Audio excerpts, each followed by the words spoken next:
Ang pagmamahal ng isang magulang ang may tuturingang pinakawagas at walang katulad na pagmamahal. Pagmamahal sa kanyang mga supling at pagmamahal sa pamilya. Hello, what's up? Your best here.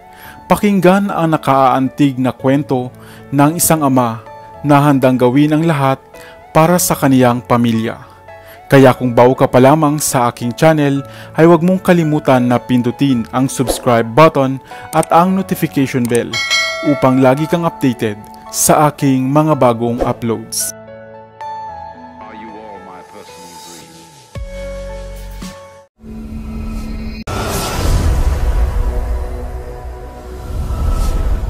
Sa isang mataong komunidad sa bansang Bangladesh, naninirahan si Idris. Isang mahirap at kapuspalad na ama. Mayroon siyang 3 anak na babae, na labis nga niyang pinakamamahal. Kaya kahit mahirap ang buhay, ay handa siyang gawin ang lahat para matustusan ang mga pangangailangan ng mga ito. Siya ay namasukan bilang isang sewer cleaner o iyong taong kailangang lumusong sa masukal at maruming kanal upang ayusin ang mga barado nito. Tiniis ni Idris ang lahat ng ito upang maibigay at matustusan ang pag-aaral ng kanyang mga anak. Subalit ang kanyang pinagkakakitaan ay inilihim niya sa kanyang pamilya. Kinakailangan niyang maligo at magbanlaw upang hindi siya maamoy ng mga ito sa kanyang pag-uwi. Minsan nga ay nagtanong ang kanyang mga anak kung ano nga ba ang klase ng kanyang trabaho. Subalit kailangan niyang magsinungaling. Para kay Idris, ito na lamang ang natitira sa kanya. Ang respeto mula sa kanyang mga anak. Yung tipong siya ay hindi kailanman ikakahiya ng mga ito dahil lamang sa uri ng kanyang trabaho. Kaya naman, sa kabila ng hirap na pinagdadaanan, ay masaya siya sapagkat unti-unti na ngang natutupad ang kanyang mga pangarap para sa mga ito. Subalit walang lihim ang hindi nabubunyag, ika nga. Magkukolehiyo na noon ang kanyang panganay at kailangan ng mas malaking halaga. Batid ni Idris na hindi nasasapat ang kanyang kita para sa paparating na babayarin ngayong pasukan. Kaya matamlay siyang nagtungo sa trabaho ng araw na iyon. Dahil sa labis na pag-iisip at lungkot, ay hindi niya kayang lumusong sa putikang kanal. Kaya naupo na lamang siya sa gilid ng isang basurahan. Maging ang kanyang mga katrabaho ay hindi siya pinansin ng araw na iyon. Kaya mas lalo pa nga siyang nalungkot. Kaya naman, kahit labag sa kalooban ay napilitan siyang magtrabaho. Subalit sa oras na ng uwian ng araw na iyon ay nagulat siya. Dahil may iniabot na pera ang kanyang mga kasamahan sa trabaho. Tulong raw iyon sapagkat alam nila na magkukolehiyo na ang kanyang anak. Nagulat siya at hindi makapaniwala. Umuwi siya ng gabing iyon na madungis at puro putik ang kasuotan. Nakaligtaan na niya ang magbanlaw at maligo dahil sa labis na kaligayahan. Sapagkat batid niya na maaari na niyang mai-enroll ang kanyang panganay na anak sa kolehiyo. Noon ay tumambad sa kanyang mga anak ang kanyang maruming kalagayan. Kaya inamin na rin niya ang lahat at ang kanyang matinding dahilan.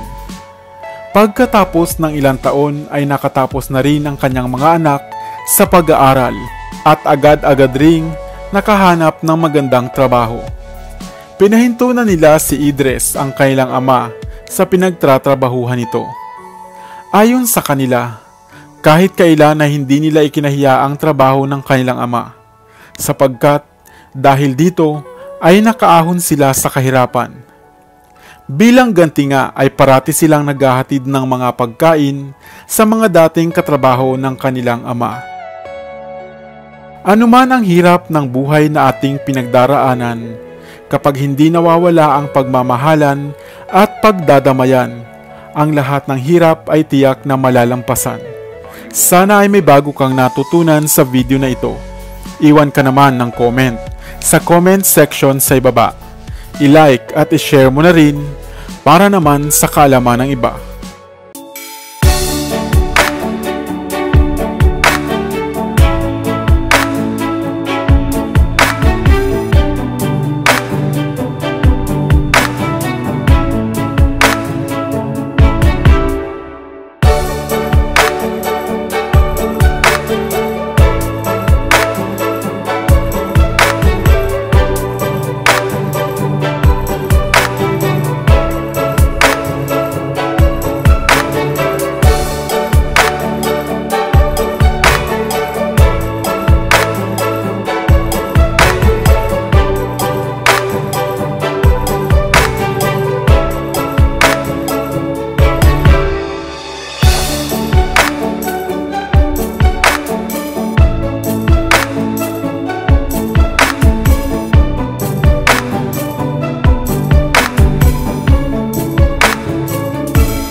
Hanggang sa muli, para sa mga kakaibang kwento ng kaalaman, hiwaga at misteryo, ako pa rin ang inyong lingkod, ang inyong Bes para sa Bes TV.